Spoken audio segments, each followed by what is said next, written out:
नहमदुहु व नुसल्ली अला रसूलिहिल करीम अम्मा बाद फ़इन्न खैरल हदीस किताबुल्लाह व खैरल हदी हदी मुहम्मदिन सल्लल्लाहु अलैहि वसल्लम व शर्रल उमूरि मुहदसातुहा व कुल्लु मुहदसतिन बिदअह व कुल्लु बिदअतिन ज़लालह व कुल्लु ज़लालतिन फिन्नार। सदक़ल्लाहुल अज़ीम। मेरे वाजिबुल एहतराम दोस्तों, भाइयों, बुज़ुर्गों, अस्सलामु अलैकुम व रहमतुल्लाहि व बरकातुहू। प्यारे दोस्तों, आज एक नया वजीफ़ा लेकर आप हजरात की खिदमत में हाजिर हुआ हूँ। उम्मीद करता हूँ कि आप हजरात खैर खैरियत से होंगे और अल्लाह तबारक व ताला से दुआ करता हूँ कि अल्लाह ताला मेरे तमाम मुसलमान बहन भाइयों को अपनी हिफ्ज़ व अमान में रखे। प्यारे दोस्तों, आज का जो अमल है उन हजरात के लिए है जो हमेशा इस मसले में, इस मुसीबत में परेशान हैं, जिनकी अक्सर ये शिकायत रहती है कि हम जिन्नात की वजह से बहुत ज़्यादा परेशान हैं, हमारे घर में जिन्नात का बसेरा है, हमारे घर में जो है जिन्नात रहते हैं। तो इन भाइयों के लिए, इन हजरात के लिए एक बहुत प्यारा सा अमल लेकर आया हूँ।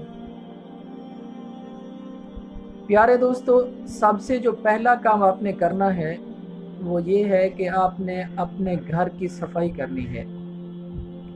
जिस जगह पे गंदगी ज़्यादा होगी, जिन्नात उस जगह ज़्यादा रहेंगे। जिस घर के अंदर सफाई होगी, सफाई का एहतमाम होगा, तो उस घर में जिन्नात ज़्यादा देर नहीं रह सकते। एक बात तो ये हो गई कि आपने सफाई का ख़ास ख्याल रखना है, अपने घर को साफ़ सुथरा रखना है। दूसरी बात ये है, दूसरा जो अमल है वो ये है कि आपने अपने घर के अंदर, कमरे के अंदर एक कोने में ऊंची आवाज़ से अजान देनी है। कमरे के अंदर आपने अजान देनी है। नंबर 3 जो काम आपने करना है, आपने 3 मरतबा दुरूद इब्राहिमी पढ़ना है और 3 मरतबा सूरत यासीन पढ़नी है। फिर आपने 41 मरतबा आयतुल कुर्सी पढ़नी है। फिर आखिर में 3 मरतबा आपने दुरूद इब्राहिमी पढ़कर पानी के ऊपर दम करना है। पानी का एक गिलास सामने रख दें या किसी दूसरे बड़े बर्तन में पानी रख दें। जब आप ये सूरत यासीन और आयतुल कुर्सी मुकम्मल तौर पे पढ़ लें, फिर 3 मरतबा दुरूद इब्राहिमी पढ़कर उसी पानी के ऊपर आप फूंक मार दें।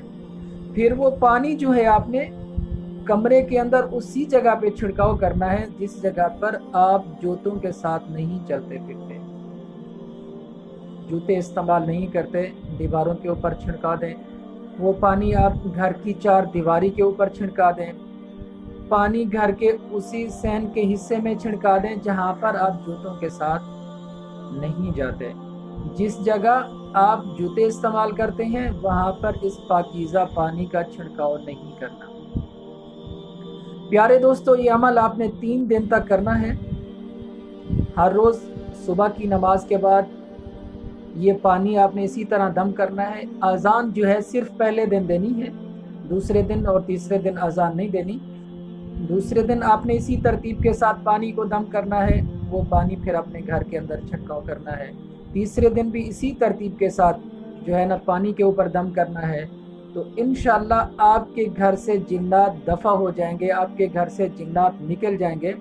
और अगर आपको यकीन है कि आपके किसी बंदे के ऊपर, किसी बच्चे के ऊपर, बड़े के ऊपर या किसी ख़वातीन के ऊपर जिन्नात का साया है, तो यही पानी जो आप दम कर रहे हैं, ये पानी उसको आप पिला सकते हैं। तो इंशाअल्लाह उसके जिस्म से जिन्नात निकल जाएंगे। प्यारे दोस्तों, उम्मीद करता हूँ कि आपको ये वजीफ़ा इंशाअल्लाह अल्लाह तबारक व ताला के हुक्म से ज़रूर फ़ायदा देगा। और अल्लाह तबारक व ताला से दुआ करता हूँ कि जितना मुसलमान परेशान हाल हैं, अल्लाह ताला उन तमाम की परेशानियों को दूर फरमाए। और अल्लाह तबारक व ताला से दुआ करता हूँ कि जितना मुसलमान बे औलाद हैं, अल्लाह ताला उन तमाम को नेक साले नरीना औलाद अता फरमाए। और अल्लाह तबारक व ताला से दुआ करता हूँ कि जितना मुसलमान इस दुनिया से रुखसत हो चुके हैं, अल्लाह ताला उन तमाम की मग़फ़िरत फरमाए। प्यारे दोस्तों, आखिर में एक गुजारिश करूँगा, प्यारे भाइयों, प्यारी बहनों, प्यारे बुज़ुर्गों, 5 वक्त की नमाज की पाबंदी करें और अल्लाह तबारक व ताला से मेरे लिए और अपने लिए दुआ करें कि अल्लाह ताला हम तमाम मुसलमानों को 5 वक्त की नमाज अदा करने की तौफ़ीक़ अता फ़रमाए। अपनी दुआ में याद रखना। वस्सलाम।